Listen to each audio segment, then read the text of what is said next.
नमस्कार विद्यार्थी मित्र हो, आपण या चित्रामध्ये हर्षवर्धन सदगीर यांना बघत आहात। हे आहेत महाराष्ट्राचे दुसऱ्यांदा महाराष्ट्र केसरी स्पर्धा विजेते। हे महाराष्ट्राचे प्रसिद्ध कुस्तीगीर आहेत आणि 2026 चा जो 68वा महाराष्ट्र केसरी किताब होता तो किताब हर्षवर्धन सदगीर यांनी जिंकलेला आहे।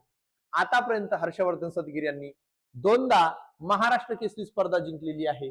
पहिल्यांदा हर्षवर्धन सदगीर यांनी 2019 मध्ये महाराष्ट्र केसरी कुस्ती स्पर्धा जिंकली होती आणि आता दुसऱ्यांदा 2026 मध्ये महाराष्ट्र केसरी कुस्ती स्पर्धा जिंकलेली आहे। म्हणजे दोन वेळा ते महाराष्ट्र केसरी ठरलेले आहेत।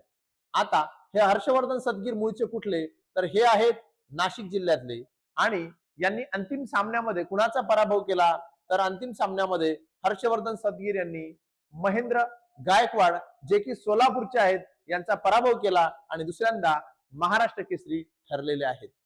आता ही जी 68वी महाराष्ट्र केसरी स्पर्धा होती तिचे आयोजक कोण होते, आयोजक होते रामकृष्ण सातव पाटील आणि जी क्रीडा नगरी आहे उभी केलेली कुस्तीसाठी तिचं नाव होतं स्वर्गीय अजितदादा पवार क्रीडा नगरी। आणि ही स्पर्धा पार पडली आहे वाघोली येथे पुणे जिल्ह्यामध्ये। तर परीक्षेमध्ये प्रश्न आला की 2026 ची महाराष्ट्र केसरी कुस्ती स्पर्धा कुठे पार पडली, उत्तर असेल वाघोली पुणे। ठीक आहे। आणि सध्या कुस्तीगीर परिषदेचे अध्यक्ष कोण आहेत, तर ते आहेत रामदास तडस।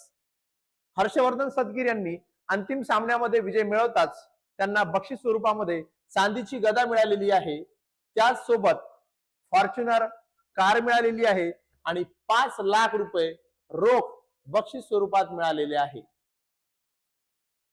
आतापर्यंत अनेक खेळाडू 2 किंवा 2 पेक्षा जास्त वेळा महाराष्ट्र केसरी विजेते ठरलेले आहेत।